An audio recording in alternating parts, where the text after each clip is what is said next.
امریکی صدر ٹرمپ کے بیان کے بعد یہ سوال پیدا ہوتا ہے کہ کیا پاکستان کے پاس پٹرول یا تیل کی بڑی مقدار موجود ہے؟ تو اس کا جواب یہ ہے کہ پاکستان کے پاس کچھ تیل اور گیس کے ذخائر ضرور موجود ہیں، لیکن عالمی معیار کے مطابق یہ ذخائر بڑے شمار نہیں ہوتے۔ پاکستان تقریباً 70,000 سے 90,000 بیرل روزانہ پیدا کرتا ہے، جو کہ سعودی عرب، امریکہ، یہاں تک کہ ایران اور عراق جیسے علاقائی ممالک کے مقابلے میں انتہائی کم ہے۔ پاکستان کی توانائی کے زیادہ تر ضروریات درآمدات سے پوری کی جاتی ہیں، خاص طور پر تیل اور LNG یعنی لیکوڈ نیچرل گیس کے ذریعے۔ لہذا پاکستان تیل کی دولت سے مالا مال ملک نہیں کہا جا سکتا۔ امریکی کمپنیاں پاکستان کے توانائی کے شعبوں میں یعنی جوائنٹ وینچرز میں اگر انٹرسٹڈ ہیں تو سوال یہ ہے کہ کیوں؟ اس کی وجہ یہ ہے کہ دریافت کی صلاحیت بلوچستان اور بحیرہ عرب کے کچھ ممالک میں ابھی تک تلاش مکمل نہیں ہوئی، جہاں ممکنہ طور پر تیل یا گیس کے ذخائر موجود ہو سکتے ہیں۔ امریکی کمپنیاں جدید ٹیکنالوجی اور سرمایہ رکھتی ہیں جو اس تلاش میں مددگار ثابت ہو سکتی ہیں۔ اسٹریٹجک مقامات جہاں یہ کام ہو سکتا ہے، پاکستان کا مال وقوع خلیج فارس اور وسطی ایشیا کے قریب ہے، جو اسے توانائی کی راہداری کے منصوبوں کے لیے اہم بناتا ہے۔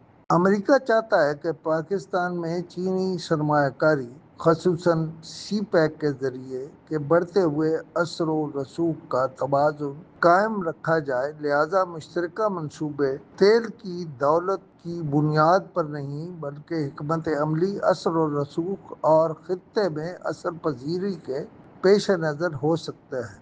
اب سوال یہ ہے کہ امریکی صدر نے یہ کیوں کہا کہ ایک دن پاکستان بھارت کو تیل برآمد کر سکتا ہے؟ پہلا سوال تو یہ ہے کہ کیا ایسا کوئی مصدقہ بیان امریکی صدر کی طرف سے سامنے آیا؟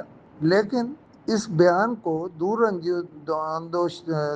اندیشی یا سفارتی نقطہ نظر سے بھی ہم دیکھ سکتے ہیں، اور اس کی ممکنہ تشریح یہ ہے کہ یہ ایک علامتی اور مثبت تصور ہی ہو سکتا ہے کہ پاکستان معاشی طور پر مضبوط توانائی کے لحاظ سے خود کفیل اور جنوبی ایشیا کا توانائی مرکز بن سکتا ہے۔ ایسا کوئی بیان دیا گیا ہو تو وہ لفظی معنی میں نہیں بلکہ خطے میں توانائی کے تعاون کو فروغ دینے کے لیے حوصلہ افزائی کے طور پر لیا جا سکتا ہے۔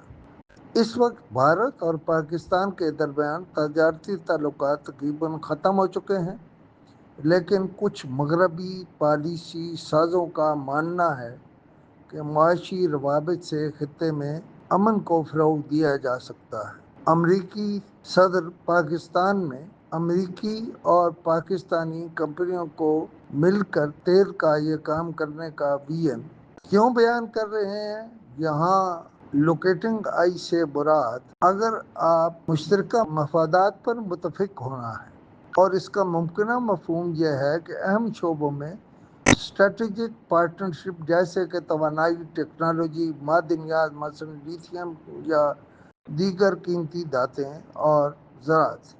امریکہ چاہتا ہے کہ پاکستان میں اس کا معاشی اثر و رسوخ برقرار رہے، خاص طور پر جبکہ چینی کردار بڑھتا جا رہا ہے۔ اس کا مطلب انسداد دہشت گردی میں تعاون یا خطے میں معاشی انضمام، خاص طور پر وسطی ایشیا کے ساتھ بھی ہو سکتا ہے۔ پاکستان عالمی معیار کے مطابق بظاہر کوئی مالا مال ملک نہیں ہے، لیکن علاقائی سفارتکاری اور طویل مدتی امکانات موجود ہیں۔